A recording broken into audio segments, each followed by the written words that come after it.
Hi, I'm Richard Friedman, and welcome to my video cartoon for June 30th, 2025. Here is President Trump. He's holding the branches of government by a string. In this video here that I'm doing, titled American Balance of Power Trump Style.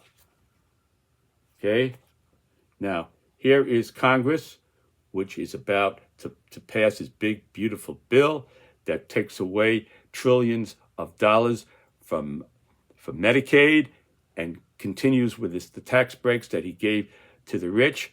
He renews that, and that stays in there. Those trillions of dollars stay of tax breaks to the rich stay are renewed, and that basically, when all is said and done, at the end of the day, when you cut the Medicaid for trillions and trillions of dollars from the poor people who need Medicaid benefits and all that's a cut, and you renew Trump's tax breaks for the rich that he did in his first term. At the end of the day, you're left with a $4.4 trillion added to the deficit, and we have to raise the debt ceiling again.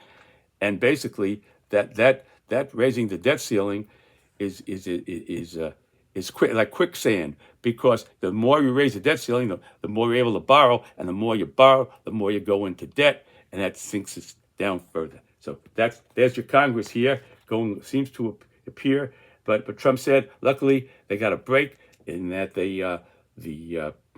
President Trump has said it doesn't have to be done by July 4th.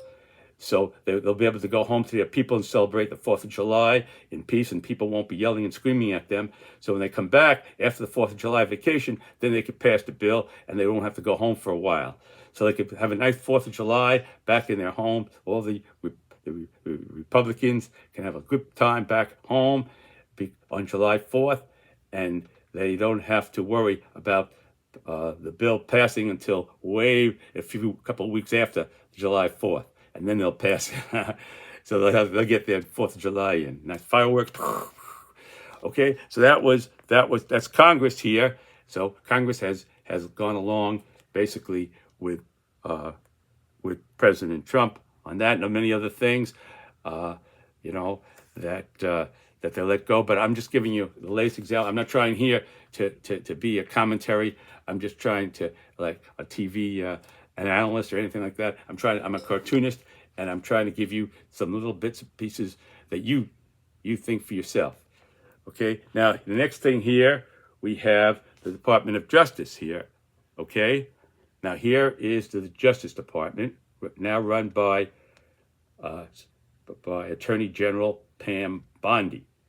Okay, now Pam Bondi has fired a lot of prosecutors. I won't say Pam Bondi directly, but since Pam Bondi has taken over, a lot of people have been fired who were involved with the January 6 cases against Donald Trump, and a lot of people have been fired. They may have been very competent, but it seems to me there's been a high correlation between firing people and people who were working on the January 6 cases against President Trump at the Justice Department.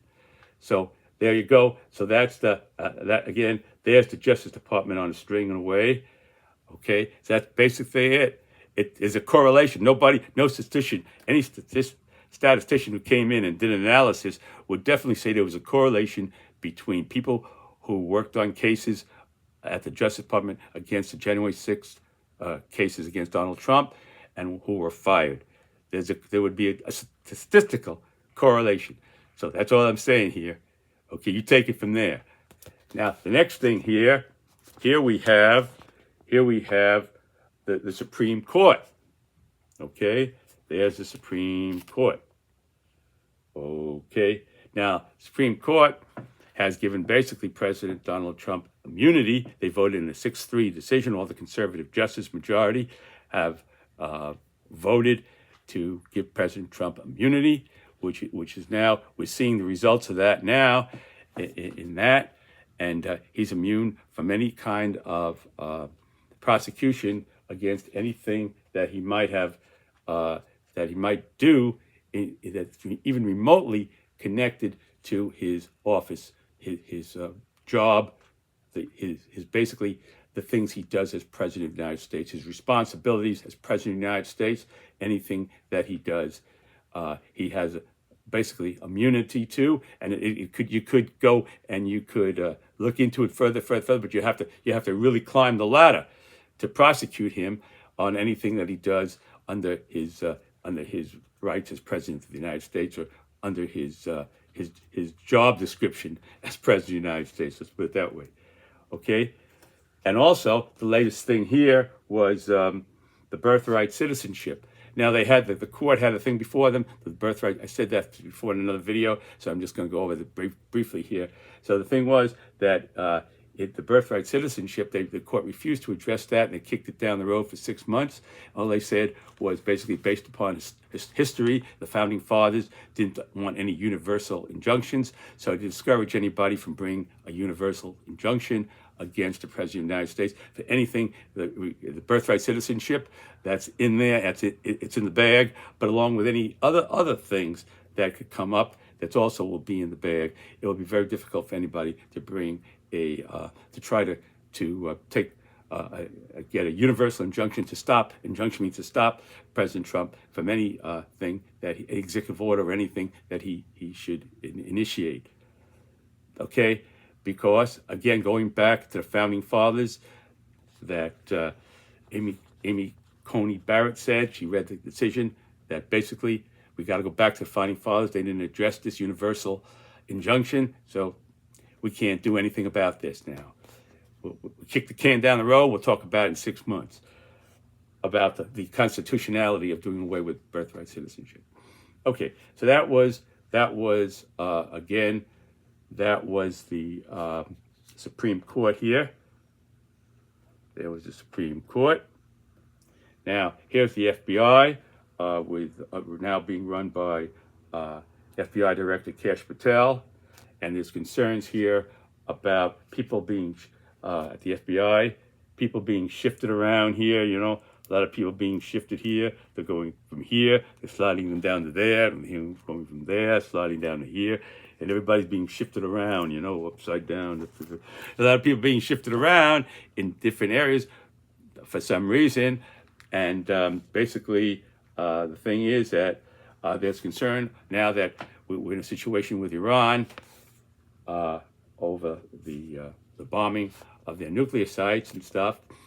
Now there's concern about national security, and the feeling is that there's not, or the emphasis has, we need to have a stronger emphasis on national security and things like that, and moving away from investigating about the deep state and things like that, and about national security, the resources that are being allocated to national security.